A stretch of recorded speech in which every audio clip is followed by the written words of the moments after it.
Hey everyone, and welcome. So, listen, if you have ever felt completely and totally exhausted by the relentless hustle of self-help, the endless list of habits you're supposed to track, or that intense pressure to optimize every single second of your day with like a 5 a.m. ice bath and a 10-mile run, well, you're in exactly the right place. In today's Explainer, we're going to unpack some truly transformative source material that is going to challenge pretty much everything you think you know about personal growth. We're going to strip away all that exhausting hustle and look at a profoundly different approach. Okay, let's dive right into this, because I want to start with a question that might actually ruffle some feathers. What if trying to improve yourself is actually the very thing holding you back, right? I mean, there's no way. That goes against literally everything we are taught. We're conditioned from day one to believe that if we aren't constantly moving forward, well, we're falling behind. But I really want to validate that deep exhaustion you might be feeling right now. What if the very act of trying so hard to fix yourself is exactly what's keeping you stuck? So that brings us to Section 1, the self-improvement trap. So many of us spend literally our entire lives trying to improve ourselves. We set these incredibly aggressive goals to become more successful, more disciplined, maybe more spiritual, or just more respected by our peers. We push, we grind, we force our way forward, constantly chasing this idealized, perfect future version of ourselves that, let's be honest, always seems to be just a little bit out of reach. But here's the hidden engine driving all of that forceful striving.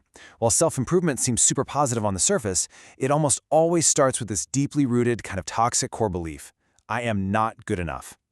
I mean, think about it for a second. If you completely accepted yourself right now exactly as you are, why would you be so desperately trying to change? This underlying self-criticism acts like a subtle poison in the well of our personal growth. And when your motivation is fueled by that kind of self-criticism, it breeds a whole host of daily struggles. It creates this constant, nagging state of inner conflict. It generates immense guilt when we, inevitably by the way, fall short of those rigid, color-coded habit trackers we set up for ourselves. It breeds a real fear of failure, and it traps us in this endless cycle of comparing our messy, behind-the-scenes to the perfectly curated lives of everyone else on social media. So I want to challenge you right now. Take a hard look at the goals you're currently pursuing. Are they truly rooted in a natural desire for growth, or are they actually secretly rooted in fear and self-condemnation? All right, let's shift gears a bit. Section 2, the power of observation. So there is a massive paradigm shift we need to make here. Traditional self-improvement is inherently forceful, right? It requires incredible, honestly exhausting willpower. It's highly self-critical, and it basically means you're always living in the future, just waiting around for that magical day you finally become better. But awareness is the exact opposite. It's totally natural, it's observant, it's entirely present-focused. It trades that heavy, grinding friction of forced change for a natural, effortless ease. It doesn't involve fighting yourself at all. Okay, so let's get crystal clear on what true awareness actually means in this context.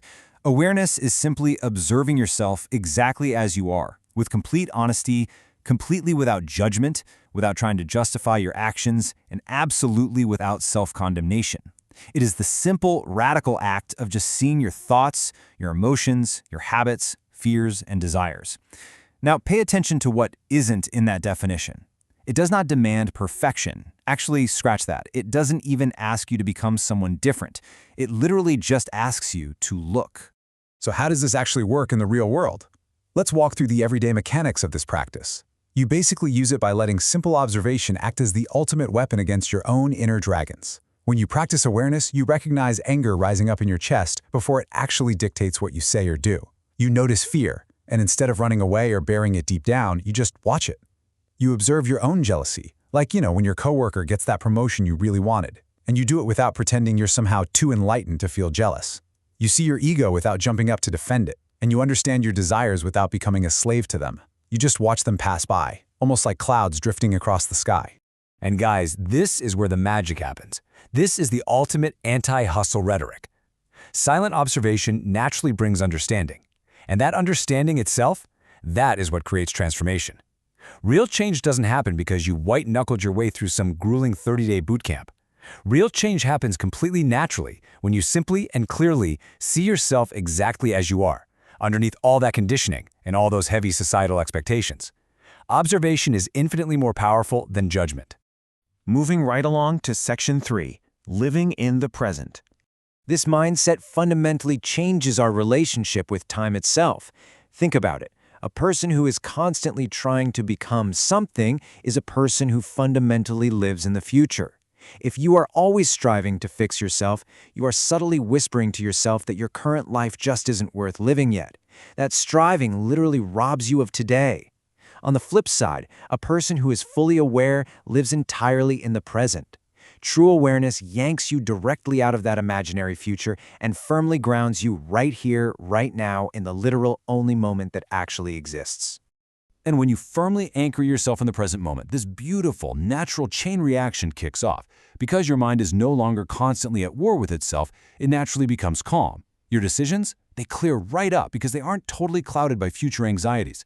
Your relationships become far healthier because you are actually listening to and present with the people you love, rather than just projecting your own insecurities onto them. Ultimately, the whole shebang of your everyday life becomes vastly more meaningful. The present moment truly is the actual doorway to wisdom. Which leads us to our final section, Section 4, Freedom Through True Awareness. If you take away nothing else from this explainer, remember this core truth. Peace begins when you stop fighting your own mind. The profound spiritual wisdom found in our source material teaches us this vital lesson. Freedom is absolutely never achieved by changing ourselves through sheer force. Never. It is achieved by seeing ourselves completely. The battle doesn't end when you finally win, it ends when you realize there was no need to be fighting in the first place. So there is a remarkably simple sequence for achieving this inner freedom. First things first, you just stop fighting yourself. Drop the weapons of self-criticism. Just put them down. Next, you shine the light of awareness on your habits, your ignorance, your fears. Just illuminate them, don't judge them. And finally, you just watch the unnecessary suffering disappear naturally. It's like this. You don't have to physically push the darkness out of a room, right? You just have to turn on the light. Awareness transforms your life from the inside out, completely and utterly naturally. So the crucial takeaway is perfectly summarized right here.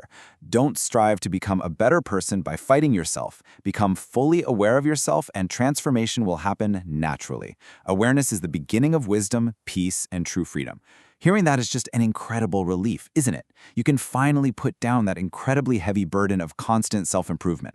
So I want to leave you with this final provocative thought today. What if you gave yourself permission, starting right this very second, to stop trying to fix yourself and simply started observing the beautiful, complex reality of exactly who you already are?